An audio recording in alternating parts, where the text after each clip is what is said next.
प्रिय भक्तों, आज मैं आपको मंगलवार व्रत कथा सुनाती हूँ। व्यास जी बोले, एक समय नैमिषारण्य तीर्थ में 88,000 मुनि पुराणों के ज्ञाता श्री सूत जी के पास एकत्र हुए। शौनकादिक ऋषि बोले, हे महामुने, आपने अनेक पुराणों की कथा सुनाई है। आप कृपा करके ऐसे व्रत और कथा बताएं जिसके करने से संतान की प्राप्ति हो तथा मनुष्यों को रोग, शोक, अग्नि, सर्प आदि का भय न हो, क्योंकि कलयुग में जीवों की आयु कम है। फिर इस पर भी इन्हें रोग आदि घेरे रहेंगे तो श्री हरि का ध्यान कैसे कर सकते हैं। श्री सूत जी बोले, हे मुनियों, तुमने बहुत ही सुंदर कथा पूछी है। श्री भगवान कृष्ण और युधिष्ठिर का संवाद तुम्हारे सामने कहता हूँ, ध्यान पूर्वक सुनो। एक समय पांडवों की सभा में श्री कृष्ण जी बैठे हुए थे। युधिष्ठिर ने भगवान श्री कृष्ण से प्रश्न किया, हे भगवान नंदवंदन गोविंद, आपने मेरे लिए अनेक कथाएं सुनाई हैं। कृपा करके कोई ऐसा व्रत या कथा बताएं जिसके करने से मनुष्यों को पुत्र की प्राप्ति हो। प्रभु, बिना पुत्र जीवन व्यर्थ है और बिना पुत्र नरकगामी होता है तथा पितृगृह से छुटकारा नहीं मिल सकता है और नापुन्ना नामक नरक से उद्धार हो सकता है। अतः पुत्रदायक व्रत बताएं। श्री कृष्ण भगवान बोले, हे राजन, मैं एक प्राचीन इतिहास सुनाता हूँ, ध्यान देकर सुनो। कुंडनपुर नामक एक नगर था। उसमें एक नंदा नामक एक ब्राह्मण रहता था। भगवान की कृपा से सब कुछ था, फिर भी वह दुखी था। उसका मात्र कारण यह था कि ब्राह्मण को कोई संतान नहीं थी।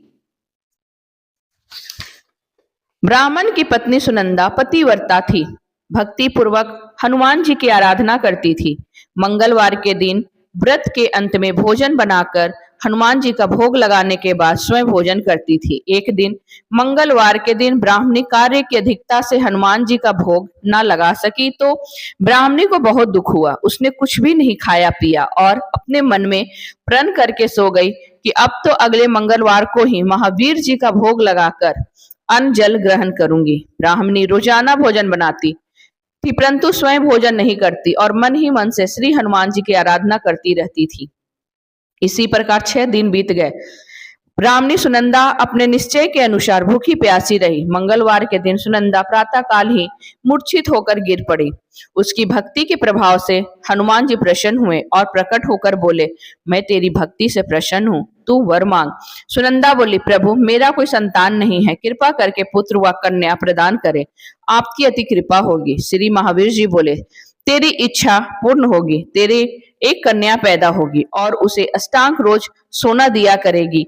इस प्रकार से कहकर श्री महावीर जी अंतर्ध्यान हो गए। ब्राह्मणी बहुत ही प्रसन्न हुई, सभी समाचार अपने पति से कहा। ब्राह्मण देव कन्या का वरदान सुनकर कुछ दुखी हुए, परंतु सोने की बात सुनी तो बहुत प्रसन्न हुए। विचार किया, कन्या के साथ मेरी निर्धनता भी समाप्त हो जाएगी।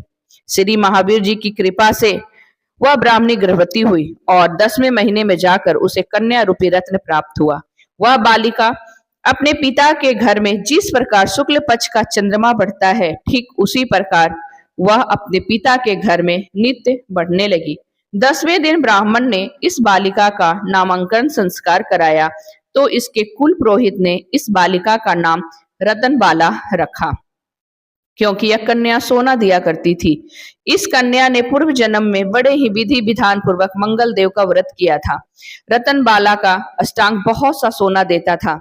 इस सोने से वह ब्राह्मण बहुत ही धनवान हो गया, जिससे वह नंदा ब्राह्मण को बहुत ही मत और अभिमान हो गया। सुनंदा ने देखा कि उसकी पुत्री विवाह के योग हो गई है तो वह अपने पति ब्राह्मण देवता को अत्यंत प्रसन्न देखकर बोली, हमारी पुत्री रतनबाला विवाह के योग हो गई है, अतः आप कोई सुंदर तथा योग वर देखकर इसका विवाह कर दें, क्योंकि शास्त्रों की आज्ञा है 8 वर्ष में गौरी, 9 वर्ष में रोहिणी, 10 वर्ष तक कन्या, इसके बाद रजस्वला संज्ञा हो जाती है।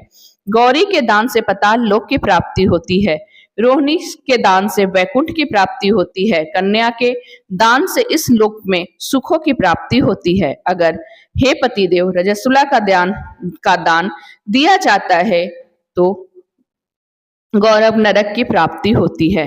ब्राह्मण बोला, अभी तो रत्नावली 10 ही वर्ष की है और देख, मैंने 16-16 साल की कन्याओं का विवाह कराए हैं, अभी जल्दी ही क्या है। ब्राह्मणी बोली, आपको तो लोभ अधिक हो गया है। अगर 11वें वर्ष में विवाह नहीं होता है तो उसके मासिक धर्म का रक्त पिता और भ्राता को पान करना पड़ता है। शास्त्रों में कहा भी है, माता पिता बड़ा भाई रजस्वला कन्या को देखते हैं तो वह अवश्य ही नरकगामी होते हैं। ब्राह्मण बोला, अच्छा, कल मैं स्वयं ही लड़का देखने के लिए जाऊंगा और दूत को भेजूंगा।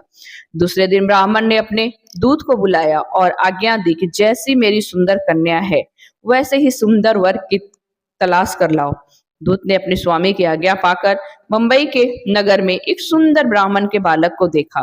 बालक देखने में सुंदर था तथा ब्राह्मणों के सभी गुण इस बालक में मौजूद थे। इस बालक का नाम सोमेश्वर था। दूत ने आकर स्वामी नंदा के लिए बालक को बतलाया। ब्राह्मण ने सोमेश्वर को देखकर विधि पूर्वक विवाह कर दिया तथा कन्यादान में काफी धन दिया। ब्राह्मण ने विधि पूर्वक कन्यादान कर अपने को बहुत भाग्यशाली माना। नंदा को महालोभ हो गया। उसने विचार किया कि अब कन्या तो चली जाएगी, मेरे लिए सोना जो इस कन्या से मिलता था वह अब नहीं मिलेगा।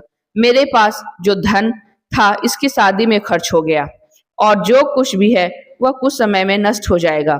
इस कन्या का विवाह करके मैंने बहुत बड़ी गलती की है। अब मुझे वही उपाय करना चाहिए जिससे यह कन्या मेरे घर में बनी रहे, अपनी ससुराल ना जाए। ब्राह्मण इसी पर विचार करते करते रात भर सोया तक नहीं।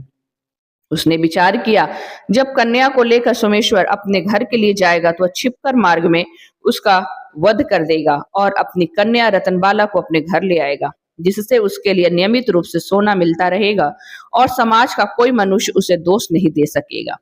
प्रातः काल हुआ। नंदा और सुनंदा ने जमाई और लड़के को खूब धन देकर विदा किया। सोमेश्वर अपनी पत्नी रतनबाला को ससुराल से अपने घर लेकर चल दिया।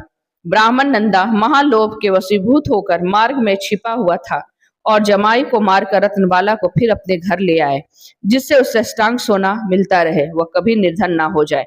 नंदा ने अवसर पाकर सोमेश्वर का वध कर दिया और अपनी लड़की रतनबाला के पास जाकर बोला, पुत्री, मार्ग में लुटेरों ने तेरे पति का वध कर दिया है, अब तू घर चल, वहां पर ही रहकर अपनी शेष जीवन को व्यतीत करना। भगवान की इच्छा के आगे किसी का कोई वश नहीं चलता, उसे जो अच्छा लगता है वही करता है और बेटी जो भाग में लिखा है वही होगा, इसमें किसी का कोई वश नहीं है। अपने पिता के द्वारा अपने पति की मृत्यु का समाचार सुनकर रतनबाला बहुत दुखी हुई और रोने लगी और अपने पिता से बोली, हे पिताजी, इस संसार में जिस स्त्री का पति नहीं उस स्त्री का जीवन व्यर्थ है। माँ, मैं अपने पति के साथ ही अपने शरीर को जला दूंगी और सती होकर अपने इस जन्म को अपने माता पिता के नाम को तथा सास ससुर के यश को सार्थक करूंगी। मैं अब लौट कर घर नहीं जाऊंगी। अपनी कन्या रतनबाला के वाक्यों को सुनकर ब्राह्मण बहुत दुखी हुआ। विचार करने लगा, मैंने व्यर्थ इनका वध किया, क्योंकि रतनबाला इसके पीछे अपने प्राण तक देने को तैयार है। मेरे लिए धन अब प्राप्त होगा ही नहीं, मेरे तो दोनों तरफ से मरण हो गया। और यह सोचकर बहुत ही रोने लगा। सोमेश्वर की चिता जम बनाई गई। सोमेश्वर की पत्नी रतनबाला सती होने की इच्छा से अपने पति के सिर को अपनी गोद में रखकर चिता पर बैठ गई। जैसे ही अग्नि लगाई वैसे ही मंगलदेव प्रसन्न हुए और बोले, हे रतनबाला, मैं तेरी पति भक्ति से प्रसन्न हूं, तू वर मांग। रतनबाला ने अपने पतिदेव का जीवन दान मांगा। मंगलदेव बोले, रतनबाला, तेरा पति अजर, अमर और महाविद्वान हो जाएगा और भी जो कुछ तेरी इच्छा हो वर मांग। रतनबाला, हे ग्रहों के स्वामी, यदि आप मुझ पर प्रसन्न हैं तो मुझे यह वरदान दीजिए कि जो आपका मंगलवार के दिन प्रातः काल लाल पुष्प लाल चंदन से पूजन कर आपका स्मरण करे, उसको रोग और व्याधि कभी न हो, उसका स्वजनों से कभी भी वियोग न हो और सर्प, अग्नि और शत्रुओं का भय न रहे। जो स्त्री मंगलवार का व्रत करे वह कभी विधवा न हो, अनेक पुत्र और पौत्रों की प्राप्ति हो। मंगलदेव तथा अस्तु कहकर अंतर्ध्यान हो गए। सोमेश्वर मंगलदेव की कृपा से जीवित हो गया। रतनबाला अपने पति को प्राप्त कर बहुत ही प्रसन्न हुई और मंगलवार का व्रत प्रत्येक मंगलवार को कर व्रतराज और मंगलदेव की कृपा से इस लोक में अनेक प्रकार के सुख भोग कर अंत में पति के साथ स्वर्ग लोक को गई। हनुमान जी की जय। बजरंग बली की जय।